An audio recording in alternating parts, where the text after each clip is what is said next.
Ça y est, la République démocratique du Congo, le 8 mars, les femmes fêtent. Nous les hommes, on est en train de nous observer. Je pense que on a déjà fait le nécessaire en donnant aux mamans, aux filles, ce qu'il faut, afin que leur journée soit une meilleure journée. Monsieur Tati, donc si tu as fait la même chose, ça va? La régie finale, tu as donné à maman quand même quelque chose. Voilà, de l'autre côté, je vois Monsieur Sacré qui est là. Côté son, je pense que lui aussi a donné à maman quelque chose. Hein? Ok. Également, Monsieur Moussengo qui est ici avec moi au plateau. Et derrière la caméra, la seule dame, Madame Esther, que moi, je continue toujours à prophétiser que cette année, elle va se marier. Si vous êtes en train de chercher une belle femme, une femme brave, contactez-moi. Je vais vous présenter la dame. Voilà, c'est votre émission Duel ici sur la chaîne de la Maman Nationale, Maman Excellencia, CSS TV, les reflets de tout un peuple. Ici, je suis avec mes invités. Il y aura également les deux autres qui vont s'ajouter. Déjà, les deux premiers, ils sont ici avec moi. Je suis avec Maître Tony Kelende, lui qui est un cadre du Nouvel Élan, parti cher à l'ancien Premier ministre Adolphe Mouzitou. Maître Tony, soyez le bienvenu. Merci, chers journalistes, de votre invitation. C'est toujours un plaisir de prendre part à vos différentes émissions.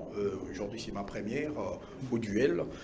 Cette émission que je coûte immense de regarder avec vive attention, une tribune d'expression démocratique que vous nous offrez, nous, politiques, pour réfléchir autour de questions d'actualité. Je m'en fais également à saluer mon co-débatteur d'en face, également le téléspectateur de cette très belle chaîne. J'ose croire que le débat sera républicain. Nous allons réfléchir au profit de la nation. Merci à Maître Tony Kelende. Un vrai débat républicain. Ici, c'est les Congos d'abord, pas les individus. Alors, de l'autre côté, nous avons l'honneur de recevoir pour la toute première fois dans cette émission, pas dans la chaîne, dans cette émission duel, Maître Christian Engangue, analyste indépendant, président de la Fondation Justice Sociale pour tous, JST en sigle. Il est ici avec nous, mais un vrai républicain. Maître, soyez le bienvenu. Merci beaucoup, Monsieur Delphin. Je suis content d'être là pour la première fois afin de prendre part au duel. Comme vient de le dire mon co-débatteur, que je salue également. Maître Tony Kelende. Les débats sera républicain. Nous allons cogiter, nous allons réfléchir pour proposer des solutions afin que la République continue d'avancer. Voilà, afin que la République continue d'avancer, mais restez fidèles aujourd'hui à 18 h ici sur la chaîne de la Maman Nationale. Il y aura la présence de monsieur Alain Atundou et l'honorable Paul Chilumbo. On va le recevoir pour vous. Vous avez suivi également l'émission avec Lambert Mende. C'était une très belle émission. Vous étiez très nombreux à me féliciter. Mais nous continuons à faire notre part. Voilà, on va parler d'un sujet important, la situation de l'Est. La RDC doit-elle déclarer la guerre aux pays ennemis ou la RDC doit continuer avec sa diplomatie agissante? On va en parler sur ces plateaux. La question des élections en République démocratique du Congo, vous êtes sans ignorer, Corneille Nangaa a parlé, Kadima également a parlé, mais il y a aussi le chef de l'État qui a aussi réfléchi dans ce sens-là pour dire s'il y a l'insécurité à l'Est, on risque d'avoir un peu le petit souci parce qu'il faut que l'entièreté de la République, que tout le monde puisse choisir son président. On peut connaître un retard, mais ça suscite un peu de problème dans la classe politique pour dire transition sans Tshisekedi, il n'y aura pas de dialogue, il faut qu'il y ait élection, SSS. On en parle sur ces plateaux avec mes invités. Mais avant tout, j'aimerais quand même placer un mot sur une situation qui est en train de passer en République démocratique du Congo. C'est vrai, nous voulons que ce Congo se développe, mais nous avons besoin des hommes capables, des hommes émancipés, les hommes solutions, les vrais leaders pour relever le Congo et aider à ce que le Congo aille de l'avant. Mais on se pose des questions, il y a un problème de notre monnaie, dépréciation monétaire, pouvoir d'achat, on en parle. Qui est responsable? Est-ce c'est la Banque centrale? Est-ce le ministre des Finances ou on peut parler de la FEC? Là, nous voyons M. Albert Youma avec son groupe. Ou c'est les petits peuples qui n'aiment pas respecter les lois de la République et ils plombent la nation dans des solutions, dans des conditions difficiles. J'aimerais que vous puissiez me donner d'abord la photo de la Banque centrale. Monsieur Tati, donnez-moi la photo de la Banque centrale. Je préfère commencer avec Maître Tony Kelinde. Vous êtes un acteur politique, vous êtes de l'opposition, Nouvel Élan, parti cher à l'ancien Premier ministre Adolphe Mouzitu, qui a travaillé au ministère des Finances, il était inspecteur et autres. La réalité actuelle de notre monnaie, la dépréciation et ce qui se passe, qui est responsable pour vous? Merci, cher Delphin, de cette question pertinente. Effectivement, nous vivons une situation très difficile actuellement par rapport à la hausse de prix sur le marché de biens de consommation. Malheureusement, vous allez vous rendre compte que c'est la personne à attribuer la faute ici est très loin d'être le paisible citoyen qui s'adonne à l'achat, mais plutôt à ce qui détermine la politique économique en République démocratique du Congo. Là, je fais plus allusion au ministre de Finances, ministre de l'économie nationale, Premier ministre, donc le gouvernement dans son ensemble. Nicolas Kazadi qui fait également l'intérim du ministre de l'économie. De l'économie, effectivement. Déjà, pourquoi je le dis? Simplement parce que s'il faille regarder la République démocratique du Congo, nous avons une difficulté de pouvoir dédollariser notre économie. Nous avons coutumance à vivre en République démocratique du Congo, surtout s'il faille faire des transactions, ainsi de suite, en n'utilisant que le dollar, alors que le monnaie qui est reconnu sur la constitution de la République démocratique du Congo d'être en circulation sur le monnaie nationale, donc le franc congolais. Mais malheureusement, on se rend compte que dans la pratique, le gouvernement, les différents dirigeants qui sont passés à la tête de la République n'ont pas pu relever ces défis de pouvoir permettre à ce que nous puissions vivre une dédollarisation qui doit faciliter les différentes transactions et aussi avoir une politique monétaire bien efficace pour permettre à ce que nous ne puissions pas connaître ces problèmes de prix. La hausse de prix est tributaire principalement d'abord à cette présence énorme de dollars sur le marché de biens de consommation. C'est-à-dire lorsqu'il y a une absence, voulais-je dire, lorsqu'il y a une absence de dollars sur le marché, vous vous rendez compte que le prix, vu que notre dollar dépend, notre économie dépend de dollars, le prix sur le marché hausse.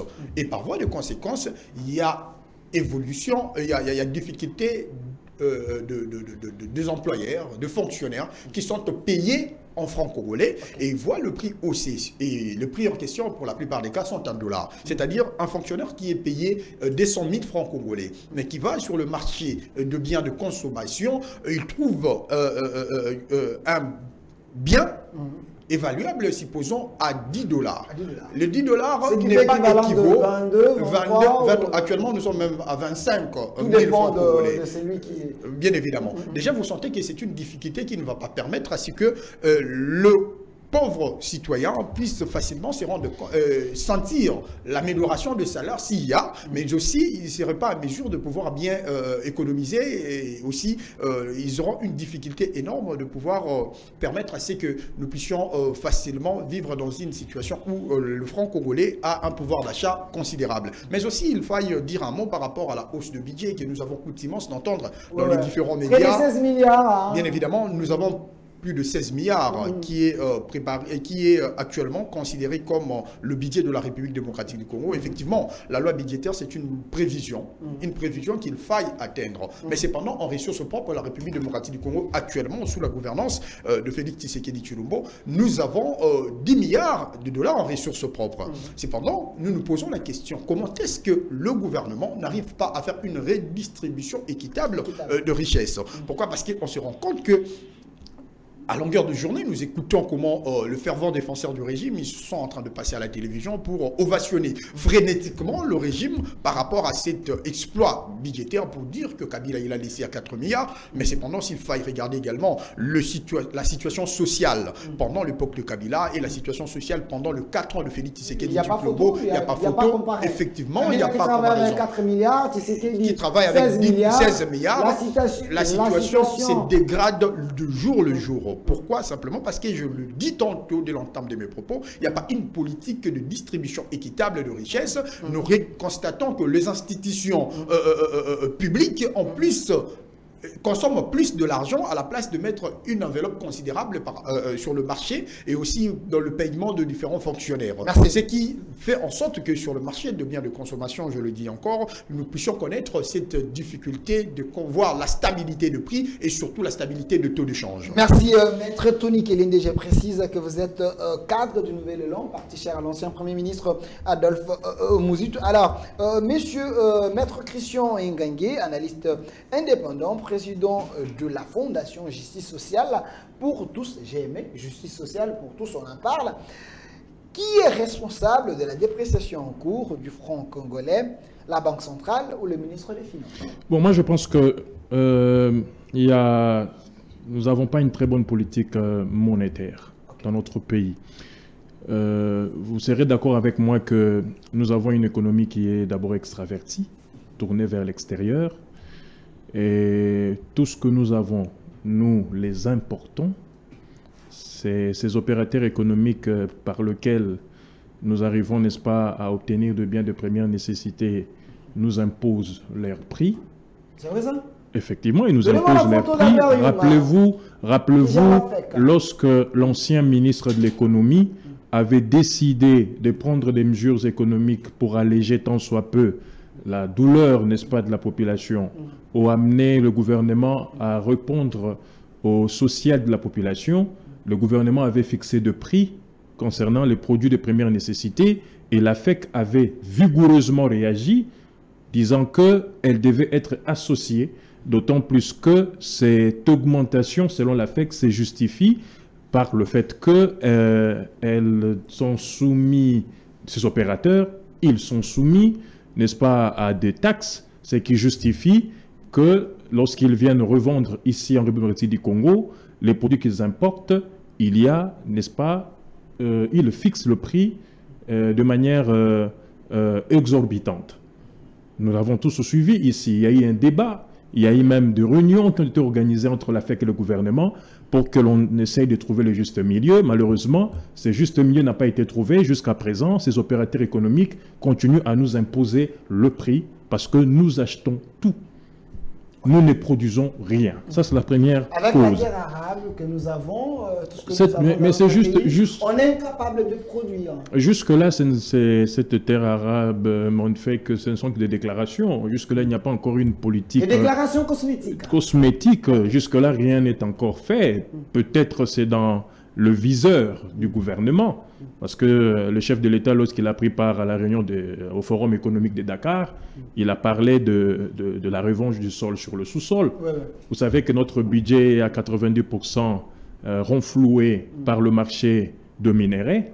Donc, ces terres arabes, jusque-là, ne sont pas exploitées. Il faut maintenant que... Plus, hein. Voilà, il a été établi par les experts qu'on peut, si nous investissons dans l'agriculture, nous pouvons nourrir 2 milliards de personnes à travers la terre.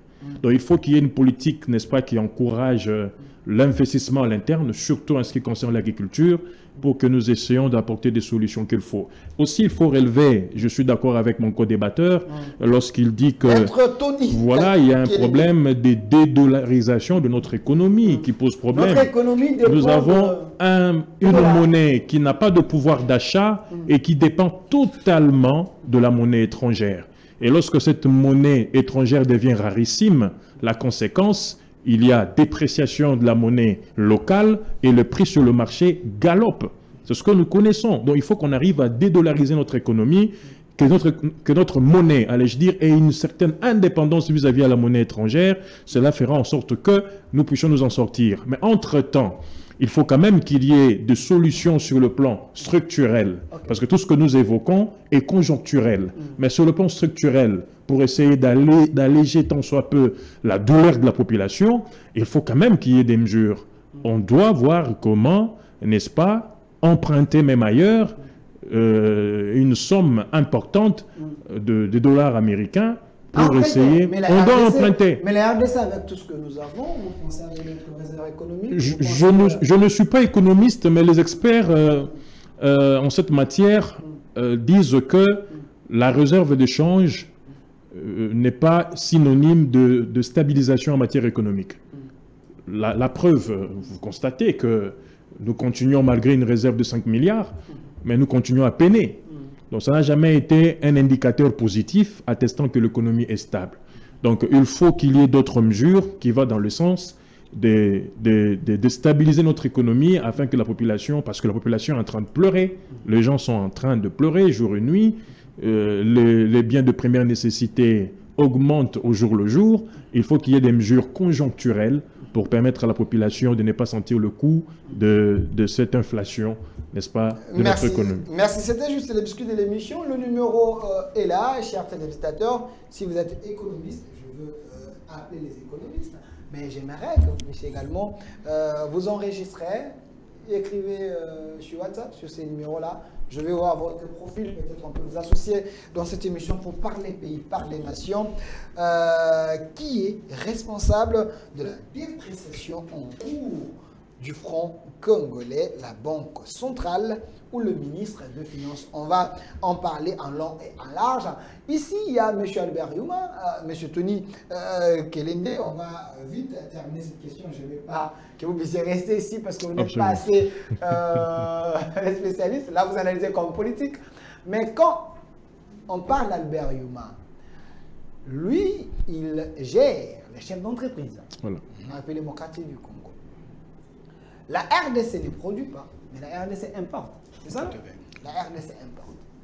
Lui est censé être le pont, parce que c'est un Congolais, le pont pour que la RDC ou le Congolais ne sentent pas ces coûts-là.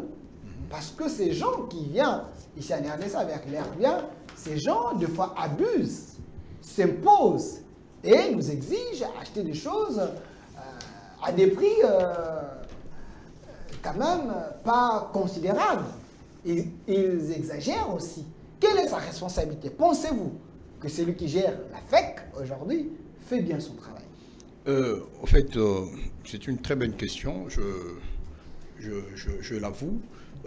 Monsieur Albert Youma, il est président effectivement de la FEC. La FEC, à moins que je ne m'abuse, ce n'est pas une institution étatique, c'est une structure privée où... mais qui collabore avec l'État. Effectivement, j'aimerais bien commencer par poser le base, puis je vais tirer les conséquences, qui est organisé avec les différents patrons, si je peux dire, de entreprises privées qui viennent en République démocratique du Congo investir, c'est-à-dire à l'intérieur, il y a des Congolais, il y a également plus des expatriés.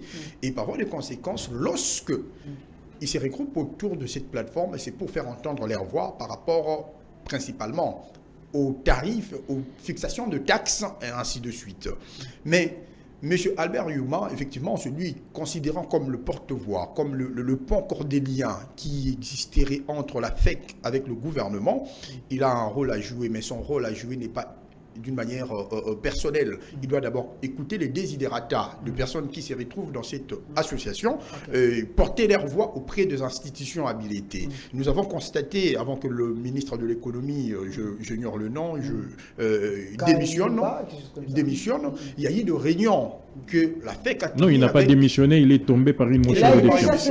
Merci pour cette précision. Voilà, tombé par une motion, il y a eu à organiser de réunions avec les différents membres de la FEC, et principalement avec M. Albert Youma. Il y a eu deux points de discordance, mais il y a un moment, la République démocratique du Congo, par le gouvernement bien évidemment, avait accepté de pouvoir alléger quelques taxes et autres pour que nous puissions vivre. On n'a pas senti les coûts. Voilà, c'était pendant les festivités. C'était pendant les festivités de l'an 2021, si je ne m'abuse pas. Et il s'est fait que malheureusement, la République démocratique du Congo n'a pas eu à implémenter, à mettre en pratique les différentes résolutions qu'ils ont eues avec le patron de la FEC, le différent patron de société qui se retrouve au sein de la FEC, et ce qui malheureusement fait en sorte que ils sont restés dans leur position. Mon estimé confrère maître Christian venait d'évoquer ici, notre politique économique étant une politique extravertie où nous avons la difficulté de pouvoir produire même le bien de première nécessité. Mais nous devons quand même avoir une politique de savoir quelles sont les taxes, quels sont les impôts que nous pouvons commencer à relever, à imposer aux sociétés, parce que nous étant incapables de produire, nous devons maintenant planifier le terrain pour permettre que ces investisseurs se sentent à l'aise. Parce que lorsqu'on vient investir dans un État, on vient investir pour fructifier aussi son patrimoine. Pour avoir l'intérêt. Bien évidemment. Est-ce que ces investisseurs-là, Maître Tony, je vous relance, est-ce que ces investisseurs qui viennent au Congo, ils viennent avec la bonne foi de mieux faire, ou ils trouvent un système, même s'ils sont venus avec la bonne foi, mais tellement la corruption, tellement les antivaleurs sont au Congo, et ces gens-là tombent également dans ces pièges, parce que, vous voyez, les Congolais sont comme ça. Effectivement. Si vous les voyez ailleurs, à Brazzaville, et de l'autre côté, vous sentez que le pays bénéficie. Mais ici au Congo, c'est eux le roi.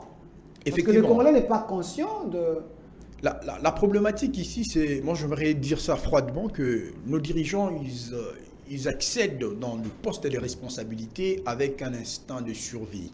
Ils le réfléchissent. Lorsque je suis aujourd'hui ministre, je suis aujourd'hui DG dans une entreprise. C'est mon tour. C'est mon tour, je dois en profiter pour renflouer ma poche, renflouer la poche de mes amis, ma famille, ainsi de suite. Ils ne viennent pas dans la gestion avec une âme d'État, une âme de servir le peuple. C'est ce qui fait en sorte qu'aujourd'hui nous puissions décrier la corruption, les différentes malversations financières que nous sommes en train de vivre malheureusement sur le régime de Félix Tshisekedi Tshilombo, qui hier il était en train de décrier cela au-delà des efforts qu'il est en train de mettre en pratique, mais la volonté politique ne se limite pas seulement par des discours, il faut qu'il y ait une politique répressive bien adéquate pour que ces derniers puissent être découragés. Cependant, s'il faudrait terminer mon argumentaire par rapport à cela, je dirais la République démocratique du Congo, nous n'avons pas encore atteint le niveau même d'un État entrepreneur. Okay. Nous sommes encore moins un État-providence. Vous comprenez ? Étant ni entrepreneur ni providence, nous avons cette difficulté de pouvoir imposer le prix aux investisseurs qui viennent sur le marché. Cependant, nous proposons au gouvernement congolais, au-delà de la dédollarisation, au-delà du fait que nous devions mettre en valeur notre terre, comme venait de l'évoquer mon estimé confrère, il faut également que nous puissions prendre une politique adéquate pour que notre économie ne puisse pas dépendre de l'extérieur, permettre à ce que le fils, le Congolais puisse être le premier à investir. Parce que lorsque nous exportons même les chanchards, nous exportons même le stylo, mais soyez sûrs que nous perdons notre valeur en tant qu'un État pour être à mesure de pouvoir imposer le prix, pour être à mesure de pouvoir faire une politique qui ira dans le sens de profiter au peuple congolais. Merci. Alors, la RDC, elle est toujours dépendante des autres. Je suis tenté à dire que la RDC n'a jamais été indépendante d'une manière économique. L'économie de la RDC dépend des autres. Donc, ceux qui viennent en République démocratique du Congo, ils trouvent qu'ils sont dans une terre prêts à tout. Oui, vous savez, comme vient de le dire mon estimé confrère, la FEC est une institution privée. Et comme telle, elle est guidée par l'intérêt privé. L'État est guidé par l'intérêt général. La situation que nous connaissons actuellement, c'est dû au fait que la FEC n'avait pas voulu aider le gouvernement congolais pour faciliter la baisse de prix. Okay. Le gouvernement n'avait pas voulu. Ou le gouvernement congolais s'est précipité à imposer à la FEC des choses. Lorsque dans la législation économique de notre pays, je l'ai dit avec la couverture, le contrôle de mon estimé confrère, la fixation de prix et de la compétence du gouvernement. La fixation de prix et de la compétence du gouvernement. Avec les chefs d'entreprise, oui, absolument, absolument. Mais lorsque les prix ont été fixés, parce que je suis en train de dire ici qu'il fallait prendre des mesures économiques draconiennes pour solutionner une situation, n'est-ce pas, qui est en défaveur de la population. Raison pour laquelle le gouvernement en tant qu'État s'est imposé pour n'a pas voulu a priori se laisser, comment dire, balloter par le caprice, n'est-ce pas, des opérateurs économiques. Mais lorsque la FEC est revenue à la charge pour évoquer ce qu'elle a estimé comme étant une décision qui a été prise de manière prématurée, parce qu'il n'y a pas eu a priori échange entre elle et le gouvernement, Mais la FEC n'a pas fait preuve de bonne foi. Si elle était de bonne foi, elle aurait été souple pour permettre au gouvernement de la République il y aurait eu des violons qui allaient s'accorder. Elle serait souple et le violence aurait dû s'accorder en cette matière pour que le prix baisse afin que la population puisse en ressentir le poids. Mais la FEC a été catégorique. Pourquoi? Justement parce que nous sommes en train d'importer et c'est ces gens qui importent et nous imposent le prix. Le gouvernement est en difficulté de pouvoir solutionner ces problèmes parce que dans le marché, l'État n'est pas là. L'État ne fabrique rien, l'État n'exporte rien. C'est ça la grande difficulté que nous avons et la pesanteur de la volonté des privés pèse sur l'État. C'est ça la grande difficulté. Mais il y a eu des allègements qui ont été, n'est-ce pas, accordés à ces privés par l'État congolais. Moi, je pense que par rapport à ça, ces privés auraient dû faire preuve de bonne foi pour essayer de comprendre l'État, de baisser le prix, parce qu'ils bénéficient des allègements et permettre à la population de pouvoir ressentir, n'est-ce pas, les effets. Merci. Mais il y a une chose que je voudrais, avant de chez une minute seulement, et je ne suis pas d'accord avec mon estimé confrère sur quelques points, lorsqu'il nous dit que le président de la République travaille actuellement avec 16 milliards. Vous êtes avocat comme moi, vous savez que le 16 milliards du budget 2022-2023, jusque-là, ne sont que des assignations. Vous m'avez des assignations. J'ai dit que c'est une prévision. Voilà une prévision. Alors, il faille que le gouvernement puisse mobiliser les recettes pour atteindre. Donc, nous ne travaillons... Oui, vous venez de préciser. 10 milliards en ressources propres. Voilà. 10 milliards en ressources propres. Non, on est allé même... 16 milliards comme une prévision. Effectivement. Mais je crois qu'on est allé même au-delà des 10 milliards parce que en 2021-2022, le gouvernement était allé au-delà de ses assignations budgétaires. On a atteint 11 milliards. On a atteint 11 milliards, mais les 16 milliards restent encore à mobiliser. Donc, il faut que le gouvernement de la République, et là, je fais appel à l'Inspection générale des finances, voilà, qui par un contrôle, qui fait bien son travail. Effectivement, qui doit faire un contrôle a priori, n'est-ce pas, de finances publiques, pour permettre, n'est-ce pas, aux régies financières de maximiser les recettes et permettre au gouvernement d'atteindre ses assignations budgétaires, voire même le dépasser comme ça a été le cas dans l'exercice budgétaire passé. C'est alors que nous pouvons, n'est-ce pas, trouver des solutions à propos. Nous saluons également l'arrivée de 15 bateaux, 15 navires, bateaux de pêche qui vont arriver. Voilà encore une autre solution, n'est-ce pas, en ce qui concerne le social. Donc ça, ce n'est pas du cosmétique. Ce n'est pas du cosmétique, les bateaux arrivent déjà, il y a eu des contrats déjà été signés, les bateaux sont en train d'arriver, et d'ici là, nous verrons le bateau. Merci. Voilà. Merci, je vais revenir vers vous. M. Tati, remettez un peu la Banque centrale, donnez-moi de la Banque centrale. J'aimerais quand même passer un mot par rapport à cette situation qui, cette nation République démocratique du Congo, nous voulons que notre gouvernement travaille pour l'intérêt de la population. Merci. Si j'ai demandé cette photo de la Banque centrale, donnez-moi cette caméra ici, M. Tati. Si j'ai demandé cette photo de la Banque centrale, parce que la question principale ici, qui est responsable de la dépréciation en cours du franc congolais, la Banque centrale ou le ministre des Finances? Alors, la Banque centrale et le ministère des Finances, en réalité, devaient travailler en collaboration pour que le peuple ne sente pas ses coûts de pouvoir d'achat. Alors, moi je demande aux responsables, si vous êtes là, c'est pour l'intérêt des Congolais, c'est pour l'avancement de la RDC. Alors, vous ne pouvez pas rester indifférent au moment que le peuple congolais, le peuple qui a donné confiance à son président, Félix-Antoine Tshisekedi, que ce peuple ne se retrouve pas. Quand on parle du peuple d'abord, c'est l'intérêt d'abord de la population. Est-ce que vous vous rendez compte du coût de la vie sociale? Mais non, le pouvoir d'achat. Les dollars aujourd'hui, c'est presque à 22, 23, 24, 25, tout dépend de celui qui en a. Alors, vous ne pouvez pas rester indifférent comme ça au moment que les choses ne marchent pas. C'est vrai, il y a la volonté politique. Le chef de l'État manifeste la volonté politique. Est-ce que vous l'accompagnez? Est-ce que vous êtes en train de travailler pour l'intérêt de la RDC? Qu'est-ce que vous faites pour que le peuple congolais se sente fier de son président, du régime? Si vous travaillez pour le peuple, vous devez bouger votre tête et c'est de faire le nécessaire pour que les choses changent. En réalité, vous êtes en train de travailler pour vos intérêts si le peuple ne se retrouve pas. Alors, passons à autre chose. Donnez-moi un peu les images des soldats ici derrière, parce que nous devons en parler. La situation de l'Est et de la RDC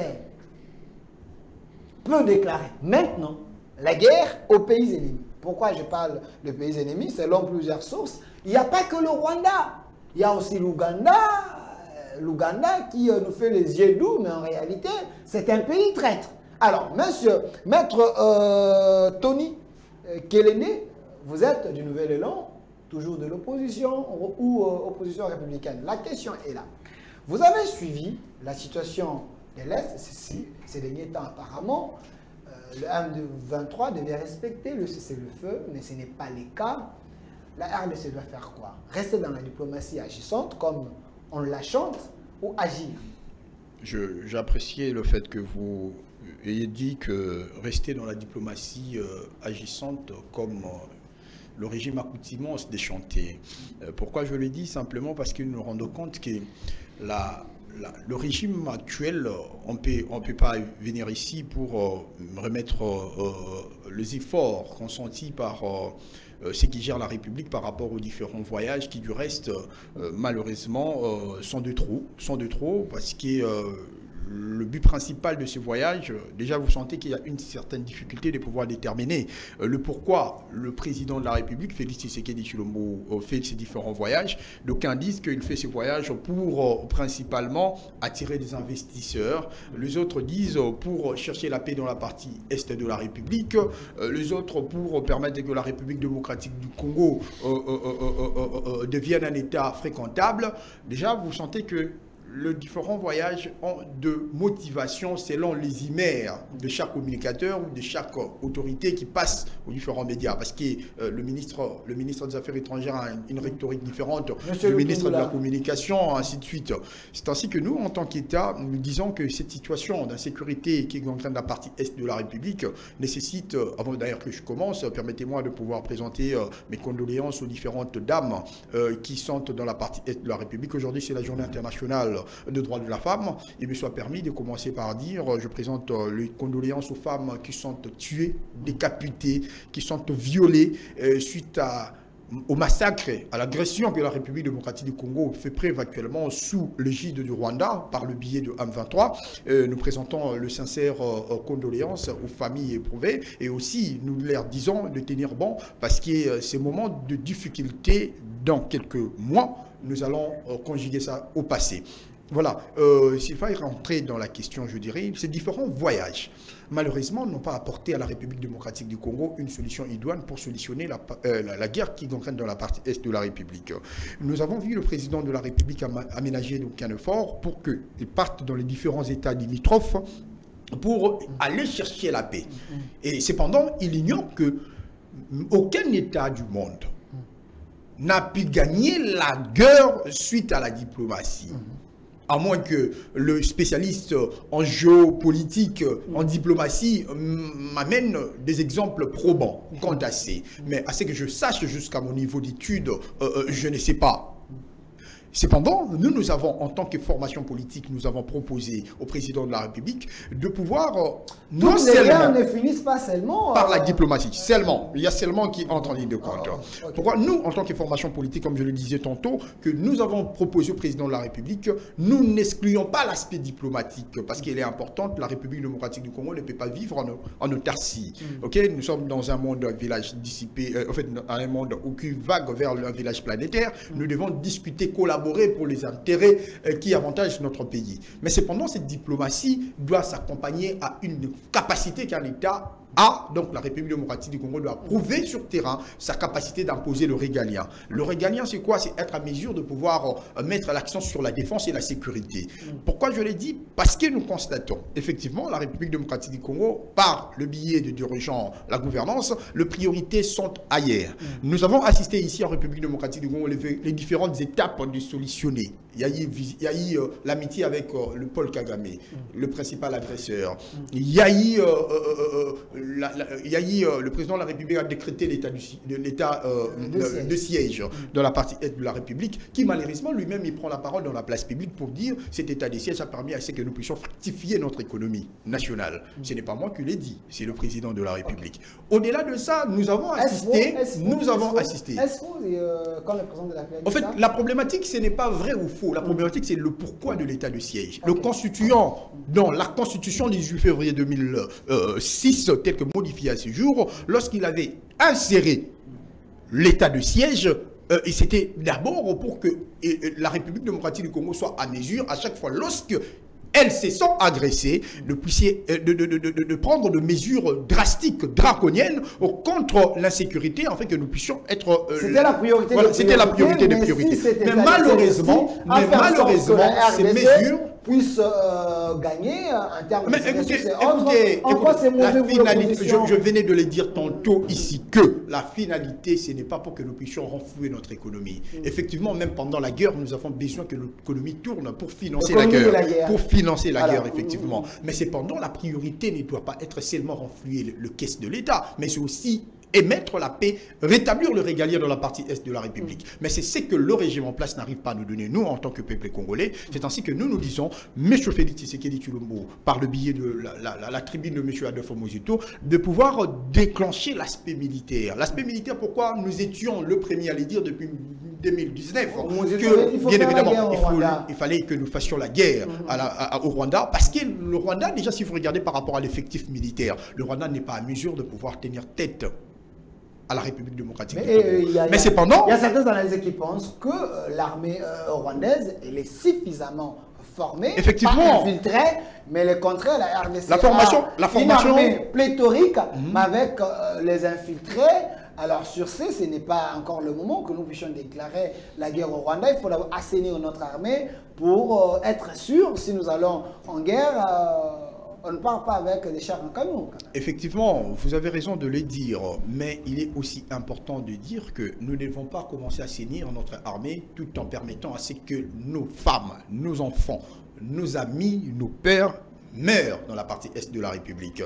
Nous sollicitons à la gouvernance actuelle de pouvoir faire un travail conjoint, c'est-à-dire au même moment, il est en train de vouloir solutionner la guerre, au même moment en train d'extirper les différents Rwandais ou les différents Ougandais qui se trouvent dans notre armée. C'est une situation que nous avons trouvée même à l'époque de Mobutu. Il existait le Rwandais, il existait les Ougandais au sein de notre armée. Mais cela n'était pas synonyme, ne permettait pas, voulais-je dire, à Mobutu de pouvoir reculer face à ses responsabilités d'imposer le régalien dans toute l'étendue de la République démocratique du Congo. Donc l'aspect militaire demeure l'unique option pour que nous puissions solutionner la guerre dans la partie est de la République. La preuve en est que l'ami de Félix Tshisekedi Tshilombo, Emmanuel Macron, l'a aussi répété lorsqu'il a tenu sa conférence de presse que nous devons nous faire respecter par le pays limitrophe. Et pour bien nous faire respecter, ce n'est pas avoir seulement 16 milliards, mais c'est aussi avoir une armée dissuasive. Merci, avoir une armée dissuasive. Maître Tony Kelende, cadre du Nouvel Élan, parti cher à Mozito, Adolphe Mozito, l'ancien Premier ministre. Alors, Maître Christian Ngangué, je précise que vous êtes analyste indépendant, président de la Fondation Justice Sociale pour tous. Alors, Macron l'a aussi dit. Le M23, le Rwanda et le M23, ils ne sont pas prêts pour abandonner et laisser nos territoires. Eux pensent arriver jusqu'à Goma, même à Kinshasa. Ils ont leurs ambitions. Alors, la RDC se sont agressés, on doit rester plaintif ou il faut agir, écouter quand même les opposants, déclarer la guerre. Nous avons un effectif considérable, plus de 120 000 hommes. Mais le Rwanda n'a même pas cet effectif. Pourquoi le régime a peur?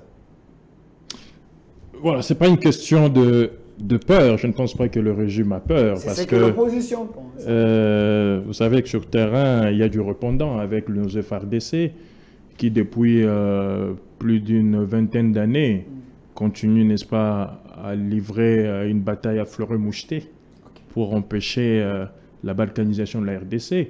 C'est des citoyens valeureux et nous devons être reconnaissants du travail qu'ils sont en train d'abattre, bien que... Ça, c'est vrai, nous devons les féliciter. Nous devons le féliciter pour ce qu'ils sont en train de faire, mais je voudrais d'abord... Des arriérés. Des arriérés, il y a des arrondissements par défaut, hein, Pas de problème. des affabilations comparables Vous avez suivi ça, Mali. à deux vagues dans un verre d'eau qui ne peuvent pas emporter la conviction des hommes avertis comme nous, qui viennent d'être développés de l'autre côté. Par la Mouka. Voilà, par la Mouka. J'ai entendu ici mon estimé confrère dire que le voyage du chef de l'État, c'en est de trop. Mais mon estimé confrère, vous savez pertinemment bien qu'il y a ce qu'on appelle, dans les institutions, il y a des lignes budgétaires. La présidence a un budget, n'est-ce pas, qui lui revient. Et c'est par rapport à ces budgets que le chef de l'État est en train d'effectuer ses déplacements. Il n'y a pas de plaisir pour voyager. Je ne sais pas si vous trouvez le plaisir de voyager. C'est un risque, d'ailleurs. C'est un risque, mais le chef est en train de voyager pour voir comment trouver des solutions, n'est-ce pas, à la crise sécuritaire de l'Est. Zelensky fait la même chose pour l'Ukraine. Mais l'on ne dit pas que c'est des voyages de trop. Dernièrement, il était à l'Union européenne, il était, n'est-ce pas, en Angleterre, il était aux États-Unis d'Amérique pour chercher des solutions, demander de l'aide militaire.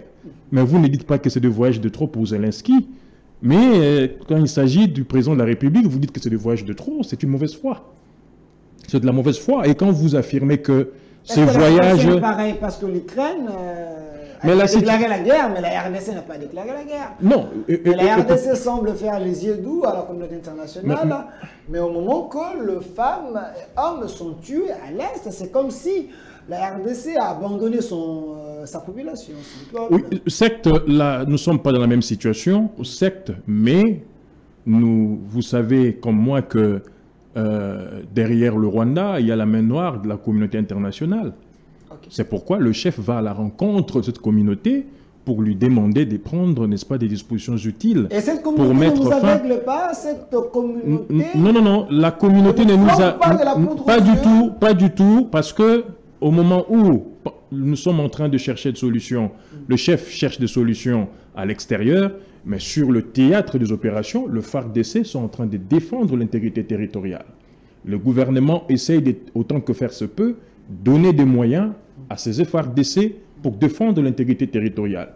Vous avez, avec le budget de 2023, le budget de l'armée a augmenté de 300%, 1 milliard de dollars américains. Nous sommes partis de 400 millions en 2021, 700 millions en 2022 et 1 milliard de dollars américains en 2023. Ça reste encore des assignations. Il faut mobiliser cet argent pour mettre en œuvre la loi de la programmation militaire qui n'a jamais existé, même à l'époque où Michel Adolphe Mouzito était Premier ministre. Ça n'a jamais existé, cette loi sur la programmation militaire. Vous voyez, ça n'existe que maintenant que le Congo est dirigé par le président Félix Antoine Tshisekedi Tshilombo. Donc nous sommes en train de réfléchir en même temps. Mais il y a des avancées. Il y a des avancées. Ça, il faut qu'on le reconnaisse. Mais je voudrais aussi rappeler à mon estimé confrère qu'il affirme que le voyage du chef n'ont pas payé. Mais si aujourd'hui, il y a levé de la mesure de notification préalable par une résolution du Conseil de sécurité, c'est grâce à la diplomatie agissante du chef de l'État. Nous avons été sous embargo depuis les années 80. Et aujourd'hui, cette mesure a été levée. Nous pouvons, n'est-ce pas, acheter des armes sans plutôt que nous fassions une déclaration au Conseil de sécurité. Il faut reconnaître que c'est grâce à la diplomatie agissante du chef de l'État. Donc, affirmer que ça n'a rien payé, c'est un sophisme tout simplement irrégulier. Alors, je voudrais, laissez-moi le temps de parler. J'ai entendu encore mon ami dire que l'état de siège n'a rien produit, c'est une affabulation. Grâce à l'état de siège,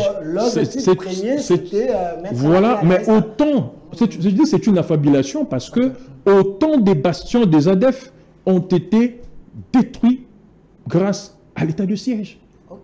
Des bastions des ADF ont été détruits, beaucoup de groupes armés ont été élagués, grâce à l'état de siège. Mais pendant que nous nous occupions de ZADF, pendant que nous nous occupions d'autres groupes armés, nous avons été surpris par la guerre de M23, suscitée par Paul Kagame, animée d'intentions de velléités expansionnistes et hégémonistes dans la sous-région pour continuer à déstabiliser les Congos et piller les ressources de la République démocratique du Congo. Maintenant, nous devons chercher comment donner du répondant à cette guerre menée par le Rwanda sous le label de M23. Et je l'ai dit tantôt qu'il y a des solutions qui sont en train d'être prises. Faire la guerre.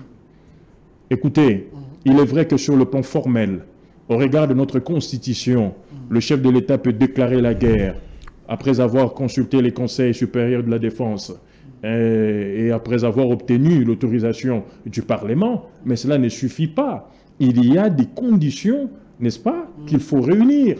Il faut, n'est-ce pas, avoir l'effectif. N'est pas l'unique condition, parce que mon ami a parlé de l'effectif, mais il y a également ce qu'on appelle le moyen. Il faut qu'il y ait suffisamment de moyens. C'est maintenant que nous avons une loi sur la programmation militaire, les moyens sont en train d'être mobilisés pour permettre aux FARDC d'avoir, n'est-ce pas, de former ces officiers, de recruter, de bien équiper le militaire, bien le payer, d'obtenir ce qu'on appelle acheter des équipements militaires adéquats qui répondent à la technologie actuelle. Mais nous afin avons de les faire dons de face la Turquie. à cette situation. La Turquie vous a amené les Justement, c'est pourquoi je vous ai dit qu'il y a un travail qui s'est fait. Un travail qui s'est fait déjà. Mais on ne peut pas, pendant que nous sommes en train de nous organiser en interne et déclarer en même temps la guerre. Ce que nous pouvons faire maintenant, c'est de jouer... La RDCP a accepté. Nous sommes dans cette perspective. Qu'on puisse tuer la population. Non. Vous êtes en train de non, je suis en train de dire ceci. Et là, vous êtes en train de récupérer des non, il y a le chef de l'État est sur deux fronts. Il y a le front diplomatique, il y a également sur terrain, sur le tête des opérations, nous sommes en train de nous défendre. Mais cette option est apparemment faible parce que notre armée est en train de s'immiscer, notre armée est en train de reculer. L'armée congolaise, il semble que cette armée n'attaque pas, mais cette armée recule. Pourquoi la RDC ne peut pas attaquer le M23 au moment que nous constatons que ces gens sont déjà pas du tout, mais ce sont des... Est-ce que sur la chaîne de commandement, il y a un problème bien comment? Écoutez, lorsqu'on vous dit que nous n'attaquons pas, nous ne nous défendons pas, c'est faux. Pas plus tard qu'hier, vous avez suivi, n'est-ce pas, le communiqué de l'armée qui dit que Roubaïa qui était attaqué, n'est-ce pas, occupé même par le M23, 48 heures après a été récupéré. Et les FARDC ont poursuivi l'ennemi en profondeur jusqu'à la hauteur de Kingi. Nous avons lancé des offensives au niveau de Kichanga. Quand on vous dit que nous n'attaquons pas, que nous sommes là à la défensive, c'est faux et archi faux. Sur terrain, nous attaquons, mais nous sommes une armée loyaliste. Nous faisons la guerre suivant, n'est-ce pas, le principe. Nous respectons le droit international humanitaire. Nous sommes également, nous démontrons notre bonne foi, n'est-ce pas, en l'application des accords de paix qui ont été signés. Mais le chef a dit que cette bonne foi a des limites. Il arrivera un moment où nous allons, n'est-ce pas, nous déterminer en tant qu'État et nous allons, n'est-ce pas, agir contre nos agresseurs. Il arrivera un moment où l'élection arrive aussi. Est-ce qu'il sera réélu? Parce qu'il avait dit également qu'il se sentirait dans sa peau d'un vrai président s'il y a la paix à l'Est. Presque 4 ans, il n'y a pas la peau, donc il est en train d'échouer. Mais non, écoutez, il faut dire que cette affaire cette guerre de l'Est, c'est une guerre que le chef de l'État n'a pas créée. Cette guerre n'a pas créé. Voilà, il a rencontré. Il a encore donné. Pas du tout. Pas du tout. Ceux qui ont donné du jus. Pour doter. Pas du tout. 23 le moyen. On fait allusion à un contrat, les contrats des Sakima et autres là, ce qui a fait que l'homme 23 puisse revenir sur la scène. Écoutez, s'il y a eu ces accords d'échange en matière commerciale, c'était parce que le chef voulait résoudre le vrai problème dans la sous-région. Vous savez que la guerre qu'on nous mène est une guerre économique. C'est une guerre de terre, c'est aussi une guerre économique. Alors le chef a voulu, n'est-ce pas, résoudre ce problème par des accords. Mais puisque vous avez l'Ouganda et le Rwanda qui ont de velléités expansionnistes, le Rwanda a très mal vu, n'est-ce pas, les accords que nous avons signés avec l'Ouganda, parce qu'il fallait qu'il y ait la construction d'une route d'intérêt économique. Le Rwanda a très mal vu et il va susciter les 1-23 pour empêcher, n'est-ce pas, la concrétisation de ces accords. Merci. Oui, je dois quand même rétablir, s'il vous plaît, je dois rétablir la vérité. Je dois rétablir la vérité, la responsabilité historique. C'est important. Parce que l'opposition qui est en face de moi, représentée par mon estimé confrère, voudrait, n'est-ce pas, faire accroire aux Congolais que la situation que nous connaissons maintenant a été créée par le président Tshisekedi. C'est faux. Je voudrais rappeler à mon cher ami, en 2009, le président Kabila, à l'époque chef de l'exécutif, avec son gouvernement, ont signé des accords avec le CNDP, des accords de paix. Et dans ces accords, il a été dit qu'il y ait brassage et mixage. En 2013, toujours le président Kabila, je crois 2013, je ne sais pas si c'était le président Mouzito qui était Premier ministre ou Matata, et je n'ai plus de... Voilà. En 2013, il signe encore avec le 1-23. Et si le 1-23 continue à nous faire la guerre, c'est par rapport à ces accords signés par la Kabylie. Quand je parle de la Kabylie, je parle du clan, de tous ceux qui ont travaillé, voilà, notamment le président de Mouzito, il était dans la Kabylie. Vous voyez, alors le chef de l'État vient, il est le fruit de ces accords. Et le chef de l'État arrive, il trouve, n'est-ce pas, ces situations sur sa table, et il cherche, n'est-ce pas, à apporter des solutions. Merci, monsieur Maître Christian Engongue, analyste politique indépendant, président de la Fondation Justice Sociale pour tout ça. Alors, Maître Tony, je précise que vous êtes cadre du Nouvel Élan, vous êtes dans l'opposition, la Mouka. Pourquoi vous voulez donner, vous voulez que le démon du passé, tous ces démons, puissent réclamer Tshisekedi dans la tombe, du moment que vous aussi, la Mouka, et Nouvel Élan, à Mouzito, vous avez une part de responsabilité dans ces situations de l'Est. Le président fait de son mieux, mais la guerre, on sait quand est-ce qu'elle commence, mais quand cette guerre prend fin, on ne sait pas. Est-ce que vous ne pensez pas qu'il faut encore attendre, terminer toutes les cartes avant d'aller sur cette voie de la guerre? Je m'attendais quand même à connaître ce qu'est ces cartes. Bon, j'ai entendu avec attention soutenue le propos développé par mon estimé confrère. C'est un membre de la partie. Il est cadre, je ne sais pas, président d'un... Il est analyste politique, indépendant. Il est... Une fondation. Vous êtes dans, dans la société civile, hein, c'est ça, non? Absolument. Voilà. Président de la Fondation Justice Sociale. Je me rends compte que le recrutement à l'IDPS doit souffrir parce qu'il y a un monsieur qui défend avec éloquence. Je ne suis pas de l'IDPS. Avec grandiloquence même. Le régime, c'est intéressant de pouvoir. Donc, quand vous appelez le recruter. Il peut le recruter. Merci. Parce qu'il en fait avec aisance. On m'accuse d'être de l'IDPS. Je ne suis pas de l'IDPS. Vous en faites avec aisance et j'apprécie la verve oratoire, qui du reste amène le peuple dans la fausseté. Je n'ai pas besoin qu'en sortant d'ici, mon estimé confrère soit lapidé par le peuple congolais qui est énervé par rapport à la situation chaotique qui sévit dans la partie. N'incitez pas le peuple à faire du mal. Non, je crains, c'est une crainte d'ailleurs. J'ai entendu ici, permettez-moi, je suis un peu trop courtois avec lui parce que j'apprécie l'aisance du débat, le niveau de la réflexion, mais je dois quand même être un peu drastique pour dire que j'apprécie des affabulations qu'il a développées, qui du reste ne rencontrent pas la vérité. Il est président d'une formation de justice sociale. D'une fondation. Je pense que la justice doit émailler sa réflexion. Lorsqu'il dit que le ligne budgétaire, la présidence a une ligne budgétaire, mais il oublie que tout part du budget qui est général. C'est-à-dire on doit défalquer une somme pour orienter à la présidence dans chaque différent secteur de la vie nationale. De la même, on donne pour la présidence, de la même, on doit mettre pour l'armée, de la même, on doit mettre pour l'économie, l'infrastructure, ainsi de suite.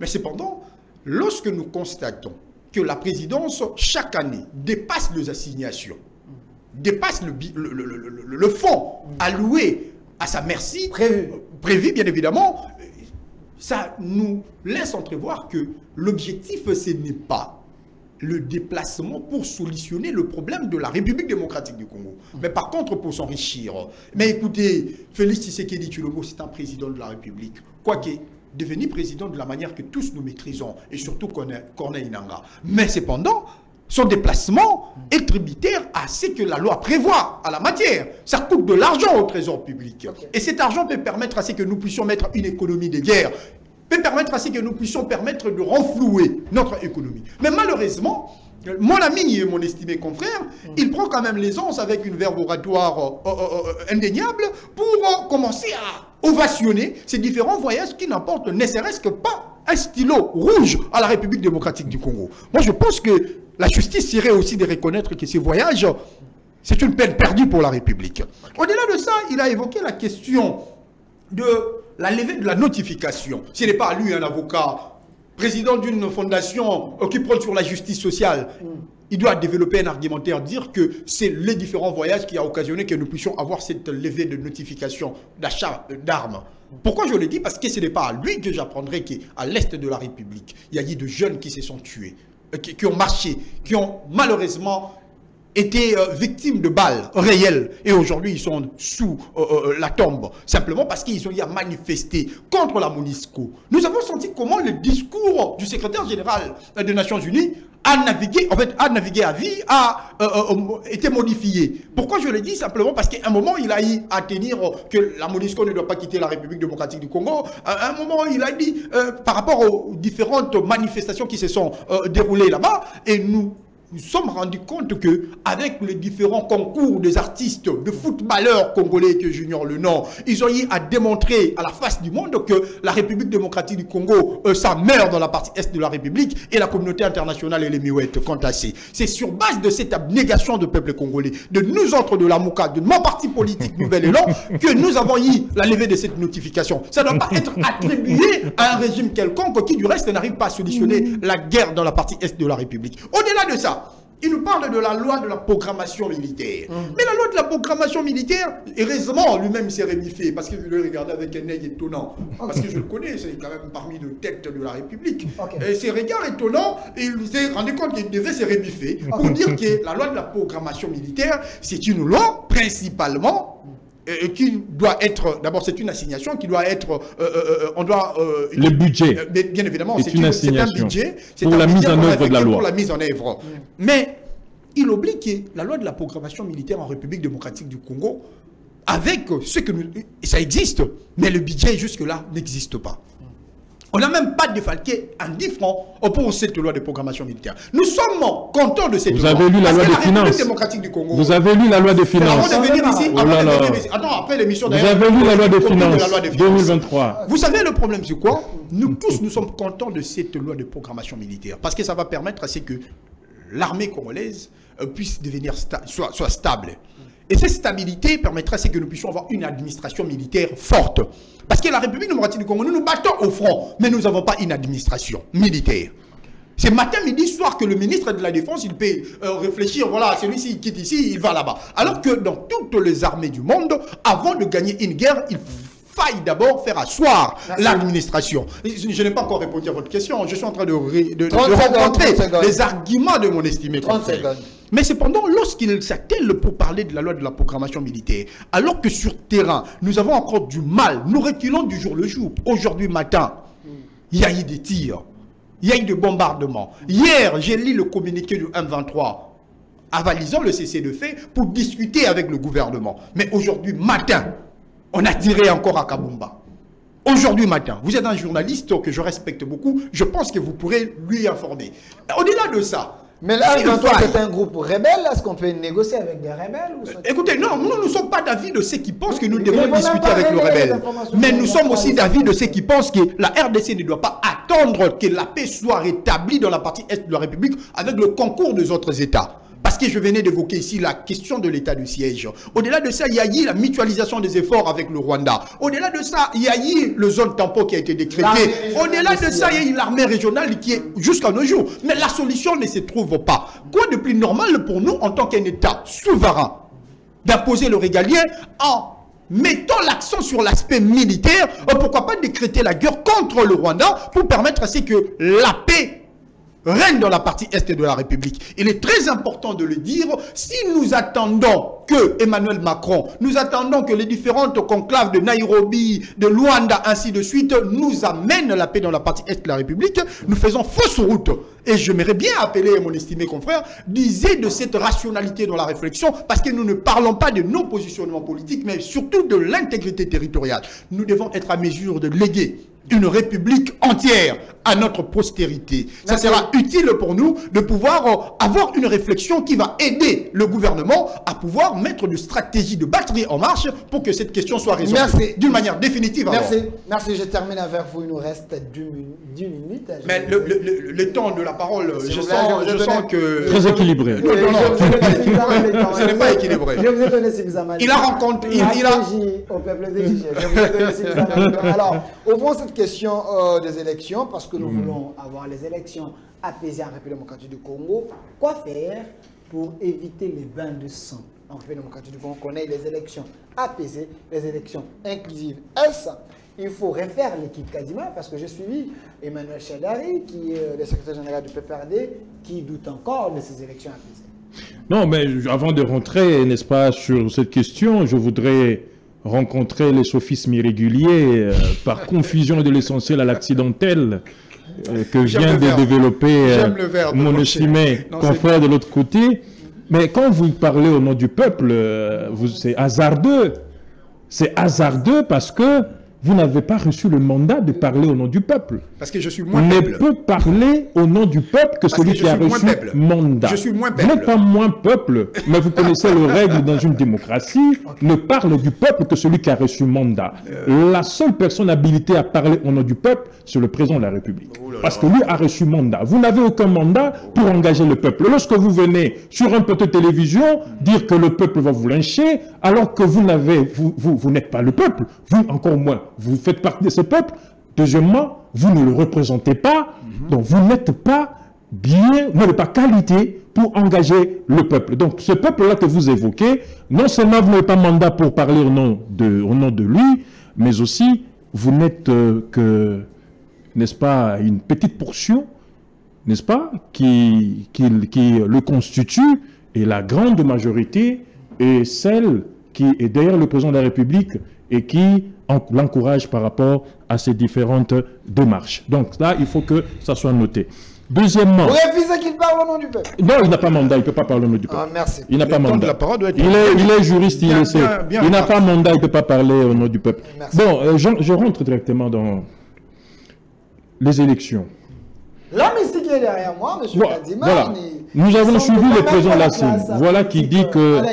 Voilà, la CENI connaît un problème de cessation de paiement qui est dû certainement au fait que le gouvernement de la République s'occupe maintenant de la question sécuritaire et que cela exige de gros moyens. Le chef d'État l'a même dit lors de son échange avec le président Macron. Il a dit que lorsque nous vous demandons d'agir, c'est tout simplement pour que vous puissiez éviter que nous puissions demain, à cause de contraintes, n'est pas organiser les élections au temps voulu.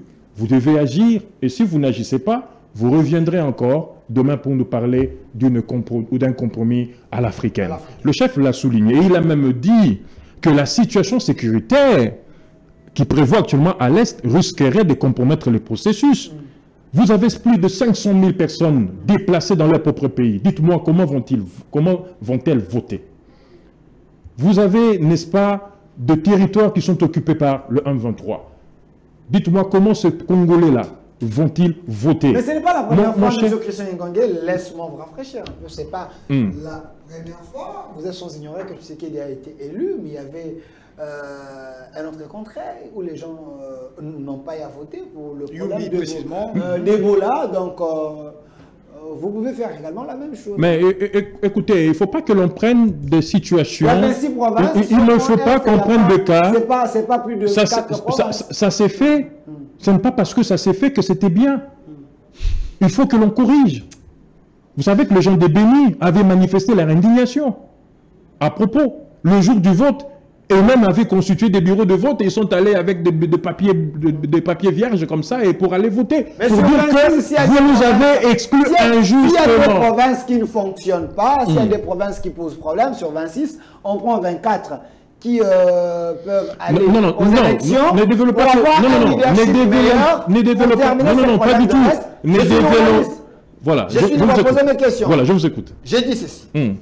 Là, je reste au milieu. C'est vrai, nous sommes sur la chaîne de la Maman nationale, mais je parle de la République. Ouais. Il y a ceux qui pensent que cette manière de dire que le chef de l'État avait dit à la population du monde, ce n'est pas logique. Parce que lui-même, il a été élu sans le consentement de certains Congolais. Alors, l'Est ne prend pas 5 provinces. Nous avons 26. Même s'il y a 4 provinces ou 3 provinces, on prend 23 qui votent. Si Faïlou, Katumbi ou Matata est président, c'est lui qui va amener les solutions pour le problème de l'Est. Et on peut comprendre.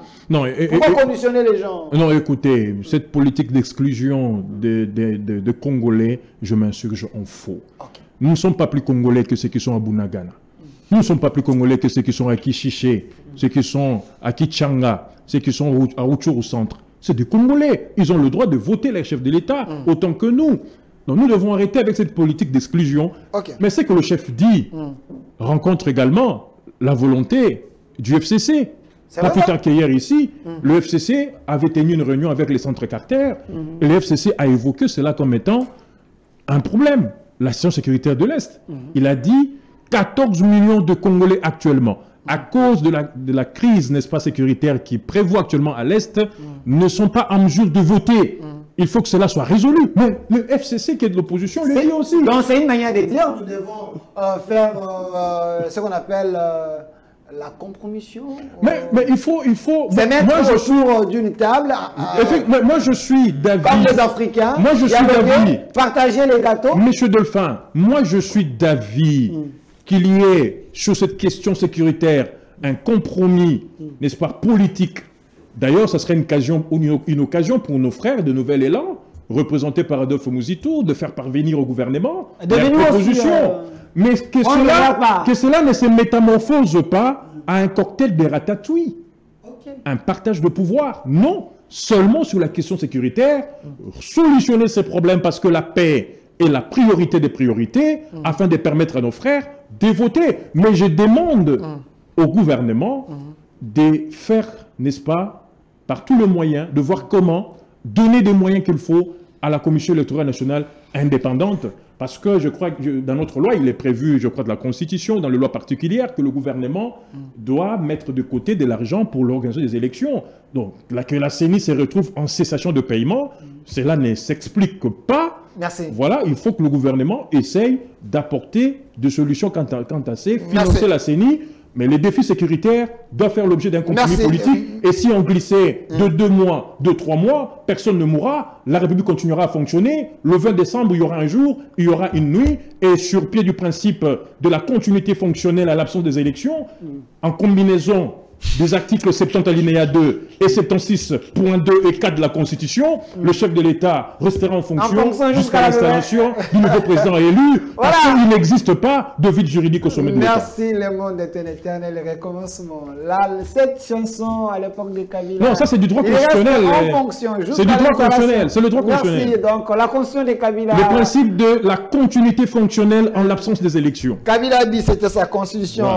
Apparemment, le régime Tshisekedi, vous aimez bien la constitution de Kabila. Alors, non, la constitution appartient à la République. C'est pas la constitution de Kabila, c'est pour la République. C'est nous qui avons voté cette constitution par référendum en 2005. Non, en 2006, Tshisekedi avait refusé. Alors, merci, maître Tony. Je vous donne 3 minutes. Mais comme ça, vous allez 3 minutes, vous êtes parler de la question de la CENI. Et puis, je vais vous donner 1 minute comme mot de la fin. Il me reste 5 minutes. 3 minutes. Voilà, je pense que je pourrais faire mes 4 minutes directement parce que j'ai beaucoup... Vous devenez un dictateur. Par rapport à cette question. Bon, je concède, je ne suis pas un dictateur. Okay. J'ai entendu ici sur ces plateaux un avocat m'interdire. Bon, certes, il n'est pas avocat ici. Un juriste m'interdire. Je suis analyste politique ici. Bien évidemment, un juriste de formation. M'interdire, moi, de parler au nom du peuple. Vous n'avez pas Vous n'avez aucun mandat, vous n'êtes pas parlementaire, encore moins chef de l'État. J'apprécie. Nous sommes dans une démocratie représentative. Tout à fait, est-ce que je continue? Ça, c'est du droit constitutionnel. Est-ce qu'il faut qu'on laisse la Mouka s'exprimer sur la chaîne de la Maman Nation? Voilà. Quand je constate la dictature fait état dans ces plateaux de la part de mon voisin de l'IDPS. Je vous donne la parole. Voilà. Et il parle ici avec éloquence que je ne peux pas parler au nom du peuple parce que nous sommes dans une démocratie représentative. Okay. Et par contre, il propose que ce soit Félix Tshisekedi Tshilombo qui doit parler au nom du peuple. Il ignore que Corneille Nangaa nous relève de vérité que Tshisekedi Tshilombo n'a pas été élu. Non, écoutez, non. On ne peut pas laisser passer. Je dois rebondir sur ça. C'est une contre-vérité. Le président Nangaa ne l'a pas dit. C'est mon blague. Il a parlé d'un accord de gouvernance. Il faut les laisser continuer. Voilà. Il ne l'a pas dit. C'est une contre-vérité. Je vous protège. Continuez. Je suis dans mes 3 minutes. Continuez. Je vous ajoute encore 30 secondes. Merci bien. Merci. Alors, et s'il faille parler de la démocratie représentative, avec de secrets que nous venons d'écouter de la part de M. Corneille Nangaa, je dirais que Félix Tshisekedi Tshilombo ne peut pas non plus engager la République démocratique du Congo, faute d'être le manation du peuple. Okay. Au-delà de ça, il me parle de la question sécuritaire. Le président de la République, il aurait discuté à la tribune de droits de l'homme sur une possibilité de glissement au cas où la question sécuritaire ne serait pas résolue. Mais nous nous posons la question de savoir.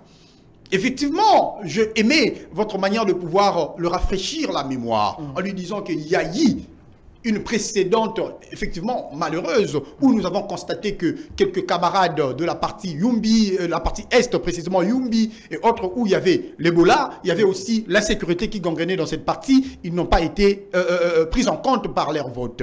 Mais cependant, aujourd'hui, au-delà du fait que Tshisekedi accédait au pouvoir dans de manières que tous nous maîtrisons, constatant qu'il y avait une partie de la République qui n'était pas prise en considération dans ces jets démocratiques de vote, il réitère la même situation à la place de solutionner ces problèmes. Okay. On nous parle que Tshisekedi n'a pas rencontré la guerre, effectivement, mais Tshisekedi a entretenu cette guerre. Ce n'est pas moi qui ai mis le parole dans la bouche du porte-parole du secrétaire, du porte-parole du M23 pour dire qu'ils ont passé une année ici sous le frais de la poche de Félix Tshisekedi. Les informations d'un 23. S'il vous plaît, il est important de le dire. Il est important de le dire. S'il vous plaît. Il faut pas. C'est malaisé. De relayer les informations d'un 23. C'est malaisé. Ce n'est pas moi qui le dis. Ce n'est pas du tout. Ce n'est pas moi qui le dis. C'est une façon de dire que si la question sécuritaire cause problème aujourd'hui, nous ne devons pas responsabiliser qui que ce soit. Nous devons par contre responsabiliser le président de la République. Parce que trouvant ce pays dans une situation calamiteuse, chaotique, il devait trouver une solution juste et directe à point nommé pour résoudre cette question. Il me parle de la question du compromis africain. Enfin, il a évoqué cette question. Moi je dis, cette rhétorique républicaine nationaliste, c'est une rhétorique que nous avons écoutée de la bouche de M. Lambert Mende. Okay. Il n'y a pas plus éloquent que lui en communication politique. Mais aujourd'hui, nous constatons la même rhétorique, avec la même formulation phraséologique utilisée par nos amis de l'UDPS. Et aujourd'hui, ils ont la chance d'avoir un bon perroquet qui a tout gobé de M. Lambert Mende pour venir déballer ici. Moi, je dirais que ce discours républicain, en fait nationaliste, ne mérite pas son pesant d'or. Pourquoi? Parce que la République démocratique du Congo ne peut pas cautionner, encore une fois de plus, nous puissions avoir celui qui gère la République ne soit pas l'émanation du peuple. Parce que l'instinct de survie qu'il a fait preuve nous prouve à suffisance que lorsque nous dépasserons même d'un jour que la République pourrait malheureusement être décapitée. Pourquoi décapitée? Parce que nous avons constaté que M. Félix Tshisekedi Tshilombo, en tant que président de la République, il n'a presque plus à donner à la République. C'est ainsi que nous voudrions bien que nous puissions avoir l'organisation des élections dans un délai constitutionnel, afin que le peuple congolais puisse mettre en exergue l'autodétermination du peuple à se choisir ses dirigeants. Merci, maître Tony. Une minute. Kelende. C'est toujours comme ça. Vous avez commencé. C'est toujours comme ça. C'est lui Et qui moi, doit je terminer. termine. Voilà. J'accepte de massacrer. À volonté. C'est ça la justice. Ok, terminez l'émission. Maître Tony, cher ami Tony, il ne faut pas, n'est-ce pas, donner le sens que vous voulez des propos du président Corneille Nangaa. Le président Corneille Nangaa a dit ceci, que l'accord, n'est-ce pas, auquel il a fait allusion, c'est l'accord de gouvernance que nous connaissons tous, l'accord FCCK. Il y a le dit et le non dit. Écoutez, vous êtes juriste, je pense que vous ne pouvez pas faire de petites maintenant, confusions sur ça. vous devez éviter... Vous ne devez pas faire de Écoutez, petites confusions s'il sur vous ça. plaît, je suis dans mon temps d'antenne. Non, Je vous invite à l'esprit philosophique. que vous êtes... Non, nous sommes pas dans la Je vous philosophie. invite Nous à sommes en train d'analyser l'argumentation de l'ancien président de la CENI. De nous deux. Je vais récupérer mes minutes. Nous trois d'ailleurs. Je Maître peux même joindre le caméraman. Maître Aucun Tony. de nous peut parler de la vérité des élections de 2018 plus que Corneille Nangaa. Maître Tony Kelende, est-ce qu'il peut terminer? C'est ça aussi, être tolérant. Je vous protège, continue. Bon, vous savez, vous êtes juriste comme moi, vous savez que le juriste, c'est celui qui évite de subodoration. C'est celui qui évite également avec J'aime le mot. Écoutez, avec des raisonnements du genre, si l'on mettrait Paris en bouteille. Vous devez être sûr de ce que vous dites et vous devez avoir de preuves qui appuient ce que vous dites. Quand vous dites que M. Corneille Nangaa, quand vous dites que M. Corneille Nangaa a parlé d'un accord vous connaissez politique, la chaîne, l'émission se trouve en YouTube, Est-ce qu'il sur peut la chaîne que terminer? vous connaissez. Est-ce qu'il peut terminer? Rendez cette lorsque émission vous dites, élégante, c'est ça. j'ai suivi cette émission comme vous, vous torpillez le propos du président Nangaa. S'il vous plaît, calmez-vous. Pourquoi cette agitation? Je ne suis pas agité. Calmez-vous, s'il vous plaît. Je vous invite encore 30 Je ne minutes. suis pas Encore 30 minutes, voilà, 30 secondes. 30 secondes. Il est en train de m'embrouiller. Est-ce qu'il peut Maître Il est le responsable. Vous m'embrouillez. Continuez. Je ne 30 comprends pas. secondes, 30 secondes. Je ne comprends pas cette Qui ne agitation. vous plaît? Voilà. Delphin, Je ne s'il vous comprends plaît. pas cette agitation dans le chef de mon frère 30 secondes. Tony. Monsieur Nangaa n'a pas dit ça. Il parle d'un accord de gouvernance que nous connaissons tous, l'accord FCCK. C'est vous, plutôt par vos raisonnements tout à fait spécieux et affabilatoires, vous voulez torpiller le propos de M. Nangaa. Écoutez, Deuxième chose, voilà, ça c'est une vérité. M. Corneille s'il Nangaa vous plaît. pourrait être utile pour un accord de gouvernance. Est-ce qu'il peut terminer? Non, s'il vous plaît. S'il vous plaît. Monsieur Quand Corneille vous Nangaa, parlez, son il rôle était- a fini quand vous le parlez, jour de il la était publication calme. de Mais résultats. pourquoi la Mouka, vous êtes comme ça? Quand vous parlez, il était calme. Écoutez, C'est le je moment. ne peux pas permettre C'est le à moment. monsieur de l'IDPS Finalement, je ne peux désorienter pas- le peuple. Je ne peux pas croire. Ça, c'est une désorientation. Finalement, je ne peux pas. S'il vous plaît, s'il vous plaît. Je vous, 20 secondes, je 20 vous secondes. interdis toujours de parler au nom du peuple parce que vous n'avez aucun mandat. 20 secondes, terminé. Donc n'engagez pas le peuple ici, cher ami. Parlez pour votre parti Nouvel Élan et au nom de votre président Dof Mouzito. Ok. N'engagez pas le peuple. Qui ne vous perturbe. Voilà, je disais que M. Nangaa était clair, il s'agit d'un accord de gouvernance. Ça n'a rien à voir avec ce que vous évoquez. Compromis politique, n'est-ce pas, qui a servi de tremplin, selon vous, à un hold-up électoral, selon vous. Mais dites, mon cher ami, vous savez ce qui s'est passé à l'élection de Joe Biden? Savez-vous ce qui s'est passé? Écoutez, s'il vous plaît. Savez-vous ce qui s'est passé à l'élection de Joe Biden? Des exemples pareils. Vous on ne avez- doit pas s'il vous prendre plaît. pour jurisprudence la forfaiture électorale. S'il vous plaît. Quoi que ce soit le S'il vous pays plaît. où ça s'est tenu. S'il Non. vous plaît. Pourquoi vous prenez cet Est-ce exemple? qu'il peut Mon cher terminer? ami, faites preuve. Quand 5 secondes. j'ai dit que vous n'avez pas l'esprit philosophique, ça veut tout simplement dire que vous n'êtes pas tolérant. Ok. L'esprit philosophique, c'est la tolérance. 10 secondes, terminé. La tolérance voudrait que quand votre Vous l'ajoutez interlocuteur encore 10 parle, secondes. quand votre C'est pas interlocuteur parle, que vous Ce puissiez n'est pas vous... Mais vous, possible. vous attendez de prendre mes S'il minutes. vous plaît, C'est pourquoi on m'ajoute 2 minutes, parce que n'est vous pas prenez mes minutes. Chutez. Il y a eu cette affaire, il y a eu des contestations, juste après. Le Capitole a été même envahi par les partisans qui se sont comportés comme mes frères de l'autre côté, de la barre. Ils ont envahi les Capitoles. Mais juste après, on n'en parle pas. Il y a eu maintenant silence radio. On n'en parle plus. Allons nous dire qu'il s'agit d'un compromis à l'américaine. Nous devons savoir que à chaque élection, il y a toujours des irrégularités. Et des contestations s'en suivent toujours. Parce que les hommes ont du mal à se mettre d'accord. Mais cela ne voudrait pas dire qu'il y a eu un compromis à l'africaine, synonyme d'un hot-dop électoral. Le président actuel a été élu. Il est l'émanation de la volonté. Lorsqu'on remplace celui qui avait fait 62 à celui qui a fait 15%, soyez sûrs que c'est pas c'est vraiment compliqué. Je vais quand même terminer. Celui qui a fait 62%. Je vais quand même terminer. Je vais quand même terminer. Merci. C'est pas possible. Merci Soufrère. On termine cette émission comme ça, mais j'aimerais quand même conclure. Merci beaucoup pour l'invitation et je remercie également. Merci. Le débat était houleux. Merci. J'étais avec Maître Christian Ngongé, analyste politique indépendant, président de la il faut identifier à l'IPES. Je suis indépendant. Je suis la société civile. Et de l'autre côté, Maître Tony Kelende, cadre du Nouvel Élan, parti cher à l'ancien Premier ministre Adolphe Moussou. Mais j'aimerais quand même conclure en disant ceci, nous n'avons que la République démocratique du Congo. C'est vrai, on a parlé de la situation de l'Est. Les Congolais, vous devez vous lever, soutenir le pouvoir en place pour qu'on ait la paix à l'Est. Nos soldats ont besoin de nous. La plus grande armée que la RDC peut avoir, c'est sa population. Et aussi, à ce qui concerne la problématique des élections en République démocratique du Congo, le compromis en africaine, oui, on peut en parler, mais je sais que la RDC a l'habitude d'organiser les élections. C'est à vous, le peuple, de choisir votre candidat. C'est vrai, les politiciens ont leur manière de voir les choses, mais nous, le peuple, on peut aussi décider. Car la République démocratique du Congo, c'est le pouvoir du peuple, par le peuple, pour le peuple. Restez fidèles à nos programmes à la régie finale. J'étais avec M. Tati Keke.